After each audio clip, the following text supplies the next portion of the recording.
میرے رسول پاک صلی اللہ تعالیٰ علیہ وآلہ وسلم صحابہ کرام کو اس بابت بار بار ارشاد فرماتے ہیں۔ ایک دن حضور فرمانے لگے کہ مجھے تم پر ڈر ہے کہ پرانی امتوں کی بیماری کہیں تمہارے اندر بھی سرایت نہ کر جائے۔ یا رسول اللہ صلی اللہ تعالیٰ علیہ وسلم، ایسی کون سی چیز ہے جس سے آپ کو بھی ڈر ہے، اور وہ کون سی بیماری ہے؟ بعض لوگوں نے یہ شاید سمجھا کہ وہ کوئی طاعون کا یا کوئی اور گہرا مرض ہے۔ تو حضور فرمانے لگے نہیں، پرانی امتوں میں نا بیماری تھی تکبر کی، حسد کی، بغض کی، عداوت کی، دل ایک دوسرے کے بارے میں سخت ہو گئے تھے۔ آپ کبھی پڑھے نا بنی اسرائیل والوں کو، فرعون کی فوجیں پیچھے لگی ہوئی ہیں، آگے دریا آ گیا ہے، جناب موسیٰ علیہ السلام حکم دے رہے ہیں کہ رب نے رستہ بنا دیا، نکلو، لیکن ان کا اعلان ہے کیونکہ ہم اگرچہ آپ کے ماننے والے ہیں، اگرچہ سارے فرعون کو دشمن جانتے ہیں، پر 12 قبیلے ہیں، آپس میں چونکہ ہماری لڑائی ہے، ایک رستے سے نہیں گزریں گے، ہمیں 12 رستے چاہیے۔ شدید پیاس لگی ہے اور ان سے کہا گیا کہ ڈنڈا ماریں گے جناب موسیٰ علیہ السلام پتھر پہ، اللہ وہاں سے چشمے نکالے گا، پی لو۔ انہوں نے کہا ایک نہیں پیئیں گے، 12 قبیلے چونکہ ہمارا اختلاف ہے، ایک سے پانی نہیں پی سکتے، ہمیں 12 الگ الگ چاہیے۔ حضور فرمانے لگے وہ جو پرانی امتوں میں عداوتوں کی بیماری تھی، مجھے ڈر لگتا ہے وہ تمہارے بیچ نہ آ جائے۔ او یارو، اتنی سخت عداوتیں، اتنا گھٹن، اتنی ہماری طبیعتیں ایک دوسرے کے بارے میں سخت۔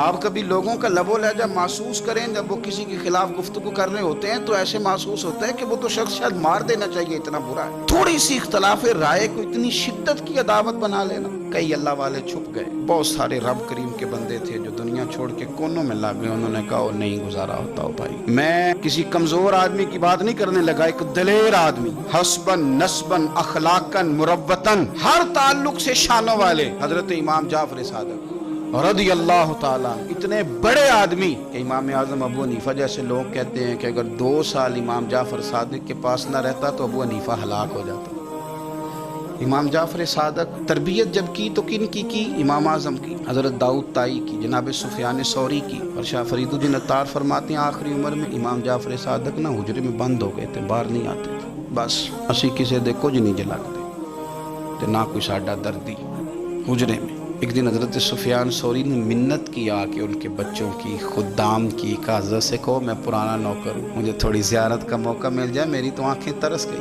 کرم نوازی ہو جائے۔ تو حضرت کو جا کے عرض کی کہ سفیان ثوری منت کر لیں، آپ نے اجازت دے دی۔ حضرت سفیان ثوری اندر گئے تو درد سے کہا حضور آپ تو 2 جملے کہتے تھے تو دل بدل جاتے تھے، کتنے لوگ منتظر ہیں آپ کے کلمات طیبات کے لیے، زیارت مقدسہ کے لیے، اور آپ یوں گوشہ نشین ہو گئے۔ تو جگر گوشہ رسول، نواسہ رسول امام جعفر صادق آنکھوں میں آنسو آ گئے، کہنے لگے سفیان تمہیں کیا بتاؤں، لوگوں کے لفظوں میں بڑا پیار ہے پر دلوں میں وفا کوئی نہیں، او بے قدراں کچھ قدر نہیں کیتی خوب تسلی ہو، اے دنیا دار پجاری زردے کتیاں دے گل ٹلی، قدر نہیں کی لوگوں نے۔ اب بس، اب میں اپنا آخری وقت اپنے رب رسول کے ساتھ گزارنا چاہتا ہوں۔ لوگوں کے لفظوں میں بڑی وفا ہے پر دلوں میں ان کے وفا، امام جعفر صادق جیسے لوگ چھپ گئے۔ ہم اپنے رویوں سے اگر ان چیزوں کو نکالیں گے، دلوں کو صاف کریں گے، تو بڑے بڑے قیمتی وجود ہیں جن سے ہمارا رشتہ قائم رہے گا۔ لیکن اگر حسد کی، عداوت کی، بغض کی یہ بھٹیاں جس طرح تپ رہی ہیں آج معاشرے میں، یہ تپتی رہیں، تو بڑے بڑے لوگ ہیں جو منظر سے ہٹ جاتے ہیں، مقابلہ نہیں کر پاتے لوگوں کی عداوتوں کا۔ رب کریم کا بندہ صاف دل ہوتا ہے، وہ حسد بغض عداوت کا مقابلہ نہیں کرتا، وہ کونے میں ہو جاتا ہے، وہ کہتے میں اس دوڑ والا نہیں ہوں۔ اس لیے کہ اللہ کے بندے تلوار کے ساتھ، تو میں بڑی بات کرنے لگا ہوں اگر آپ کی سمجھ میں آ گئی تو، رب کے بندے تلوار سے تو لڑائی کر لیتے ہیں، پر منافق کے نفاق کے ساتھ مقابلہ کیسے کریں؟ وہ کس طرح اپنے آپ کو منافق بنائیں؟ وہ کس طرح کر کے اس جگہ پہ آ کے سازش کریں جہاں چھوٹے لوگ سازش کرتے ہیں، پھر وہ بچنے لگ جاتے ہیں۔ یہ دوری نکتہ چی ہے، کہیں چھپ کے بیٹھ جا، جس دل میں تو مکی ہے وہیں چھپ کے بیٹھ جا، پھر وہ لوگ نکل جاتے ہیں۔